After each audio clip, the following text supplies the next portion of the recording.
Hey guys, so you know how I said recently that God has been unbelievably silent on where are you? Well, he is speaking again. And I'll tell you what, there's one word, 4 letters that he has been saying over and over and over the last 24 hours. I'll tell you what that is in a minute. But I want to read first out of Joshua chapter 3, verse 5. Now, this is a verse a couple of years ago I went back to over and over again and then kind of went off it. And I'll tell you what, God has brought it back, but he has shown it to me in a new light. And it's this, Joshua 3:5. Joshua said to the people, consecrate yourselves, for tomorrow the Lord will do wonders among you. Consecrate yourself, for tomorrow the Lord will do wonders among you. And a couple years ago, I was preaching about this, and I was talking about consecrating ourselves. Now, I want you to think about what's going on here.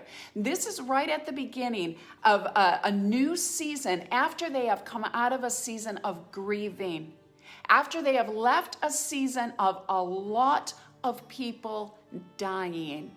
They had death after death after death after death. An entire generation had died. Remember back in Numbers 13, God said, I'm going to put you into the promised land. Go, send in the spies. Have a look around. They went in. 10 of them went, we can't do it. 2 said, this is amazing. And because the 10 had unbelief, that entire generation died. They just spent 40 years dealing with grief and trauma and death and confusion and disappointment year after year after year after year. Not only that, it has just culminated with Moses, the leader, the voice they had been listening to for years, now was silenced. Think of the confusion they had to have been in.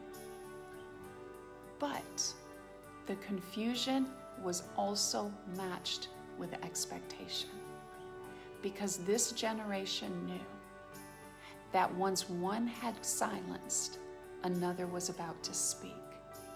They knew they were on the edge of something exciting. They knew they were on the edge of the plans and the purposes of God.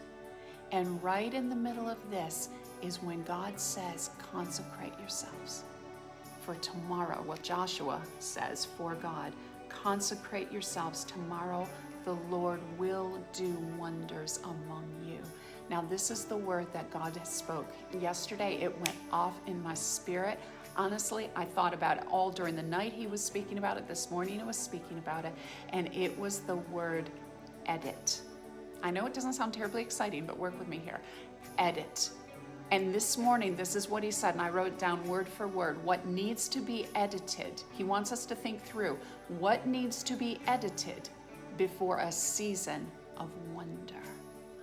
Guys, what do you need to edit before a season of wonder? I feel it in my spirit as I say it. We are on the edge of a season of wonder. And that Hebrew word right there, wonder, means to be surpassing or extraordinary.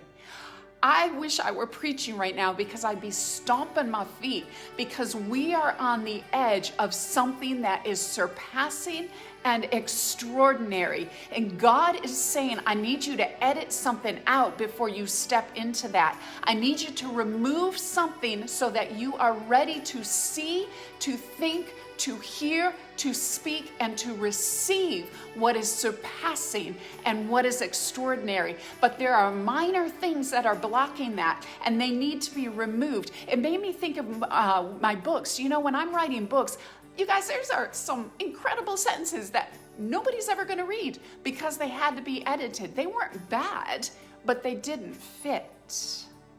There are some things in our lives right now that may not be bad, but it does not fit your next season. Are there mindsets? Are there words? Is there, you know, the thing that came up in my spirit? Small thinking. Because disappointment, trauma, grief, confusion, change, all of that can make us go smaller in our thinking. And this is not a season for small thinking. This is a season for big expectation. This is a season for wonder. This is a season to get yourself, your spirit, and everything prepared to wonder what God is about to do. But in order to do that, we have to edit. We have to consecrate. Sometimes consecrate means to cut off, to to prepare, to make holy, so to speak, what needs to be edited from your life?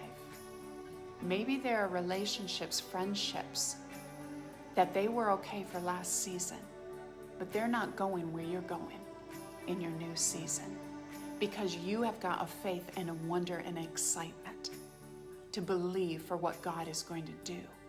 And there are some things or people or circumstances that are holding you back. What do you need to edit in your finances to prepare for what God is about to do on the other side? What do you need to edit in your language? What do you need to, I just feel like even some people, maybe even your clothes, you need to go through your closet and you need to throw out some last season stuff, because God is taking you into a season of wonder, of surpassing. What was it? To be surpassing or extraordinary.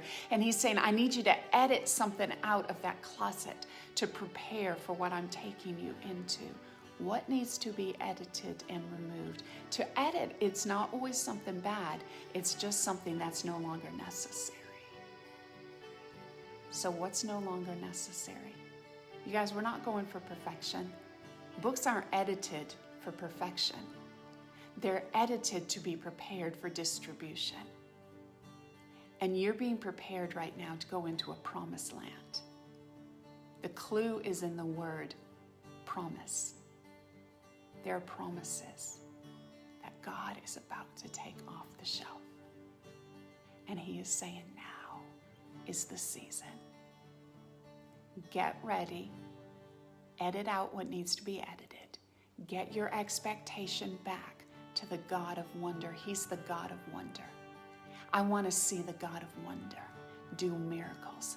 He's a God of wonder that's about to do more healings and more miracles than we have seen in a long time. Don't get discouraged by the fact that you've been going around the mountain. Don't get discouraged by the fact that you've been in the desert. Don't get discouraged by the fact that you've seen all the death and the trauma and some dreams die around you. Don't get discouraged by what has died, but get encouraged by the wonder that is coming up. And in order to be encouraged by the wonder, we need to prepare our hearts to step into it. And God is saying, now is the time to prepare your heart for the wonder that you're about to step into. God, I receive it. I'm saying to him, I receive it, God. I receive it. Remove what needs to be removed so I see with eyes of wonder. And I receive the promise that you are about to hand out.